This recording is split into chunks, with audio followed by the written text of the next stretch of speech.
Bismillahirrahmanirrahim. Assalamualaikum warahmatullahi wabarakatuh. Innal hamdalillah nahmaduhu wa nasta'inuhu wa nastaghfiruh wa na'udzu billahi min shururi anfusina wa min sayyiati a'malina may yahdihillahu fala mudhillalah wa may yudlil fala hadiyalah. Wa asyhadu an la ilaha illallah wahdahu la syarikalah wa asyhadu anna Muhammadan abduhu wa rasuluh la nabiyya ba'dah. Allahumma shalli wa sallim ala Muhammad wa ala alihi wa ashabihi wa man tabi'ahum bi ihsan ila yaumiddin. Ya ayyuhalladzina amanu taqullaha haqqa tuqatih wa la tamutunna illa wa antum muslimun. Ya ayyuhan nasu taqu rabbakumul ladzi khalaqakum min nafsin wahidah wa khalaqa minha zawjaha wa batha minhuma rijalan katsiran wa nisaa'a wattaqullaha alladzi tasaaluna bihi wal arham innallaha kana 'alaikum raqiba.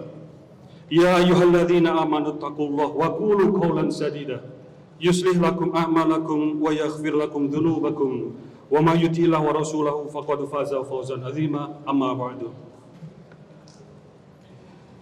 Jamaah salat Jumat rahimakumullah, marilah kita renungkan kembali asal mula penciptaan kita. Ilmu pengetahuan atau sains telah menyingkap bahwa dari 250 juta sel sperma yang menempuh 5 menit perjalanan yang sulit di dalam tubuh seorang ibu, hanya 1000 saja di antaranya yang berhasil mencapai sel telur yang besarnya tidak lebih dari setengah butir garam. Dari 1000 sel sperma tersebut, hanya 1 saja yang diperbolehkan masuk. Sebagaimana telah disampaikan surat Al-Qiyamah, alam yakun nutfatam mim mani yumna. Bukankah ia hanya setitik mani yang ditumpahkan ke dalam rahim?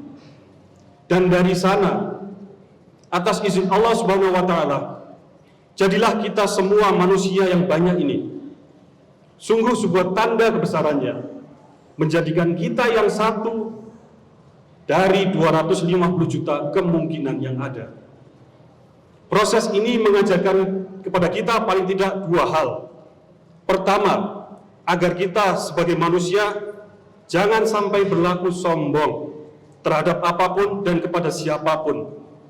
Karena kita sejatinya berawal dari air mani yang dikatakan juga di dalam Al-Quran sebagai air yang hina. Yang kedua, bahwa ada tujuan besar di dalam maksud penciptaan kita. Terpilihnya 1 dari 250 juta sel sperma tersebut menegaskan bahwa kita manusia secara sengaja dan sangat-sangat terukur benar-benar dipilih oleh Allah Subhanahu wa taala untuk tujuan yang sangat mulia. Sebagaimana disampaikan dalam Al-Baqarah ayat 30. Wa idz qala rabbuka lil malaikati inni ja'ilun fil ardi khalifah. Ingatlah ketika Tuhanmu berfirman kepada para malaikat, sesungguhnya aku hendak menjadikan seorang khalifah di muka bumi. Betapa mulianya tujuan penciptaan kita manusia, yaitu sebagai wakil yang diamani tugas-tugas tertentu di muka bumi ini, untuk menciptakan kemajuan, untuk menciptakan kemakmuran, untuk menciptakan keseimbangan.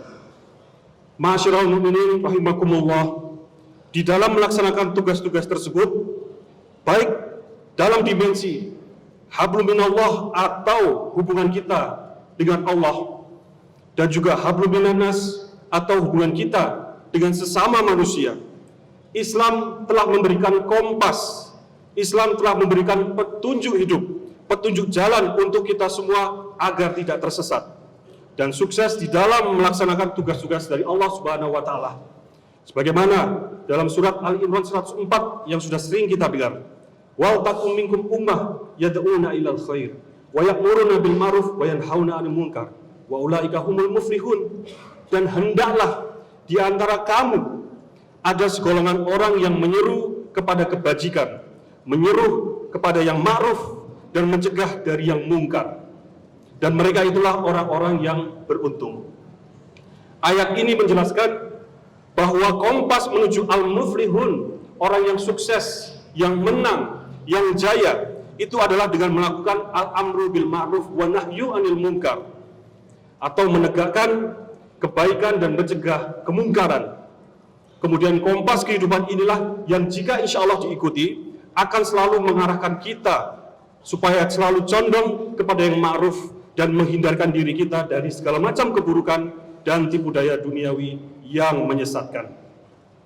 Al-amru bil ma'ruf wa nahyu anil munkar adalah petunjuk jalan yang dapat kita gunakan di dalam tugas-tugas hablum minallah yang sifatnya personal, individual, maupun tugas-tugas hablum minannas yang sifatnya dalam kehidupan keluarga atau komunal, kehidupan masyarakat, sehingga kehidupan bernegara. Khususnya dalam kehidupan nasional bernegara, ada pilar-pilar keadilan yang harus ditegakkan. Saya ulangi, ada pilar-pilar keadilan yang harus ditegakkan. Dan jerat-jerat kezaliman yang harus diruntuhkan. Karena kehidupan bernegara adalah menyangkut kehidupan seluruh umat. Untuk itu, selain kompas al-amru bil ma'ruf wa nahyu anil munkar, diperlukan juga sebuah pedang yang tajam, al-amru bil adli wa nahyu anil zulmi, yaitu tegakkan keadilan dan lawan kezaliman demi keadilan dalam semua dimensi kehidupan bagi segenap rakyat Indonesia. Kita ingat ada hal 90 yang sering kita dengar, innallaha ya'muru bil adli wal ihsan wa ita'i dzil qurba wa yanha 'anil fahsya'i wal munkari wal baghi ya'idzukum la'allakum tadhakkarun. Sesungguhnya Allah menyuruh kita untuk berlaku adil, berbuat kebajikan, dan memberikan bantuan kepada kerabat. Dia juga melarang perbuatan keji, kemungkaran, dan juga permusuhan. Dia memberi pelajaran kepadamu agar kamu selalu ingat. Perihal keadilan, agaknya di negeri ini kita masih relatif prihatin dengan situasi bangsa kita akhir-akhir ini. Betapa tidak, kalau kita lihat atas karunia Allah, Indonesia sesungguhnya adalah negara besar dengan kekayaan yang melimpah. Kita lihat populasi Indonesia adalah populasi terbesar keempat dunia dengan mayoritas pemeluk agama Islam lebih dari 82%, lebih dari 82%, memiliki 17.000 pulau, didiami 1.000 lebih suku dengan 700-an bahasa daerah, terbentang dari Sabang sampai Merauke yang sama jaraknya dari Teheran sampai London. Hutan tropis Indonesia ada di nomor 3 dunia. Perikanan Indonesia ada nomor 1 dunia. Cadangan nikel Indonesia nomor 1 dunia. Potensi mineral dan batu bara di Indonesia nilainya 10.000 triliun rupiah, tidak main-main. Namun di sisi lain, besar dan kayanya Indonesia tersebut sayangnya tidak tercermin dalam kehidupan sebagian besar rakyatnya. Bayangkan, Indonesia adalah negara penghasil sawit terbesar. Saya ulangi, Indonesia adalah negara penghasil sawit terbesar. Namun minyak goreng harganya masih mahal, bahkan seringkali keberadaannya langka untuk kita temukan. Lebih jauh lagi, dari 126,5 juta penduduk Indonesia yang berumur 15 tahun ke atas, artinya yang sudah bisa kuliah, 90% diantaranya tidak dapat melanjutkan kuliah atau ke perguruan tinggi karena alasan ekonomi. Yang kuliah baru 9,7% di seluruh Indonesia Raya. Jarak antara yang kaya dan miskin di Indonesia begitu jauh.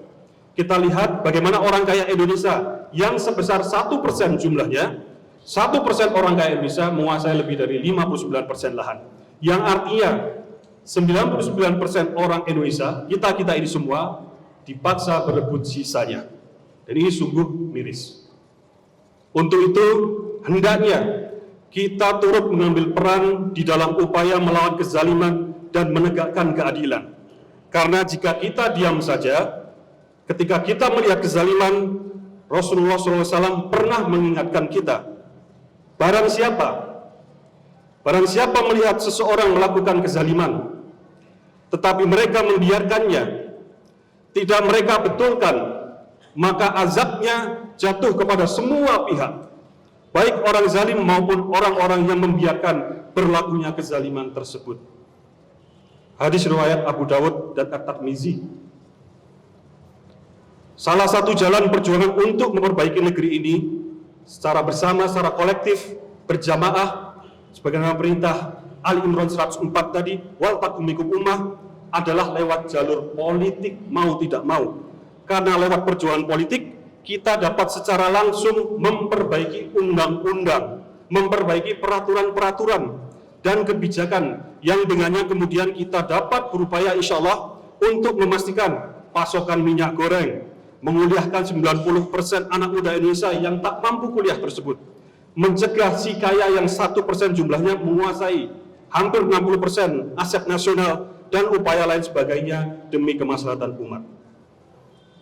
Jamaah sholat Jumat rahimakumullah, tinta emas sejarah perjuangan umat Islam juga mencatat bagaimana anak-anak muda terlibat dalam peristiwa penting di dalam perjuangan keadilan untuk Islam.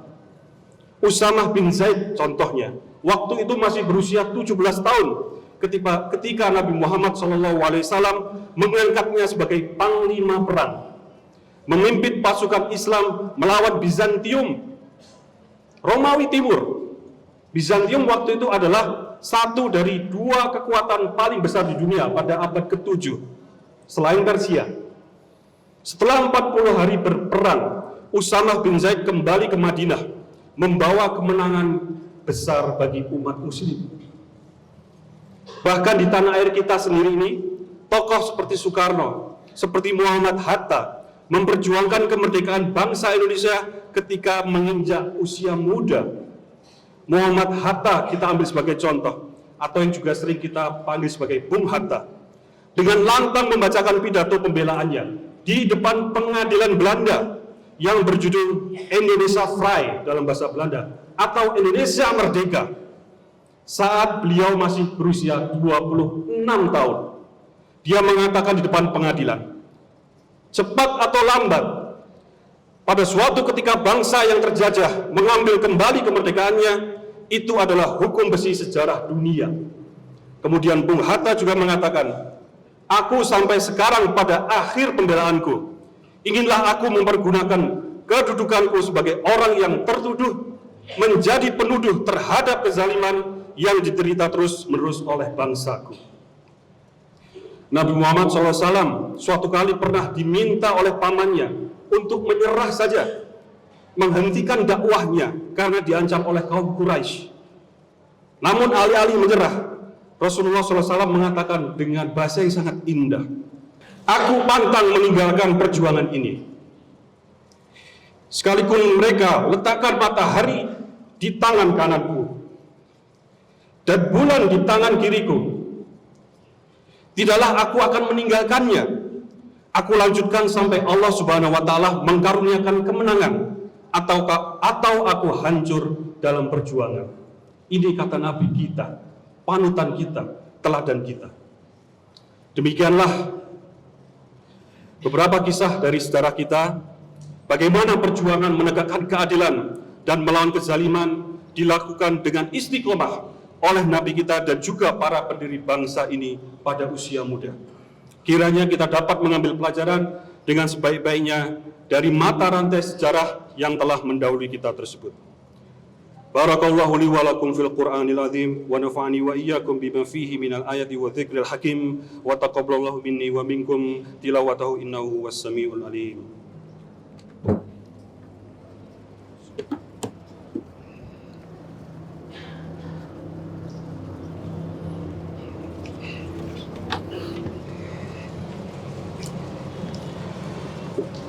Innal hamdalillah nahmaduhu wa nasta'inuhu wa nastaghfiruh wa na'udzu billahi min shururi anfusina wa min sayyiati a'malina may yahdihillahu fala mudilla lahu wa may yudlil fala hadiya lahu wa asyhadu an la ilaha illallah wahdahu la syarika lahu wa asyhadu anna Muhammadan 'abduhu wa rasuluh la nabiyya ba'da. Allahumma shalli wa sallim ala Muhammad wa ala alihi wa ashabihi wa man tabi'ahum bi ihsan ila yaumiddin. Ya ayyuhalladzina amanu taqullaha haqqa tuqatih wala tamutunna illa wa antum muslimun. Ma'asyiral muslimin rahimakumullah, sebagai muslim mari kita senantiasa melakukan al-amru bil ma'ruf wa nahyu anil munkar, mengajak kepada kebaikan dan juga mencegah dari yang mungkar, dan juga melakukan al-amru bil adli wa nahyu anil dzulmi, menegakkan keadilan dan melawan kezaliman. Mari kita deklarasikan dimulai dari diri kita sendiri-sendiri dengan satu semangat sebagaimana termaktub dalam surat An-Na'm ayat 162. Qul inna sholati wa nusuki wa mahyaya wa mamati lillahi rabbil alamin. Katakanlah Muhammad, sesungguhnya sholatku, ibadahku, hidupku, dan matiku hanyalah untuk Allah, Tuhan semesta alam. Insya Allah, dengan komitmen yang bulat dan utuh ini, seorang muslim akan melihat dunia ini begitu jernih, penuh dan tidak kusut. Yang benar terlihat benar, sekalipun di seberang sungai Nuh jauh di sana. Dan sebaliknya, yang salah akan terlihat salah sekalipun dikubur di bawah tanah. Semoga khutbah yang singkat ini dapat menjadi renungan kita bersama, dan mari kita tutup dengan doa bersama. A'udzubillahi minasyaitonirrajim. Bismillahirrahmanirrahim. Allahumma ighfir lil muslimina wal muslimat wal mu'minina wal mu'minat al ahya'i minhum wal amwat innaka sami'un qaribun mujibud da'wat fa ya qadiyal hajat. Allahumma inna nas'aluka salamatan fid din wa afiyatan fil jasad wa ziyadatan fil ilm wa barakatan fil rizq wa taubatan qabla al maut wa rahmatan 'indal maut wa maghfiratan ba'dal maut bi rahmatika ya arhamar rahimin. Rabbana la tuzigh qulubana ba'da idh hadaitana wa hab lana min ladunka rahmah innaka antal wahhab. Rabbana hab lana min azwajina wa dhurriyyatina qurrata a'yun waj'alna lil muttaqina imama. Allahumma a'izal Islam wal muslimin wajma' kalimatal muslimina 'alal haqq ya rabbal alamin. Allahumma alif baina qulubina kama alafta bainal muhajirin wal ansar. Allahumma rabbana taqabbal minna salatana wa tub 'alayya innaka antat tawwabur rahim. Rabbana taqabbal minna innaka antas samiul alim. Rabbana atina fid dunya hasanah wa fil akhirati hasanah wa qina adzabannar. Subhana rabbika rabbil izzati amma yasifun wa salamun alal mursalin walhamdulillahi rabbil alamin. Aqimissalam.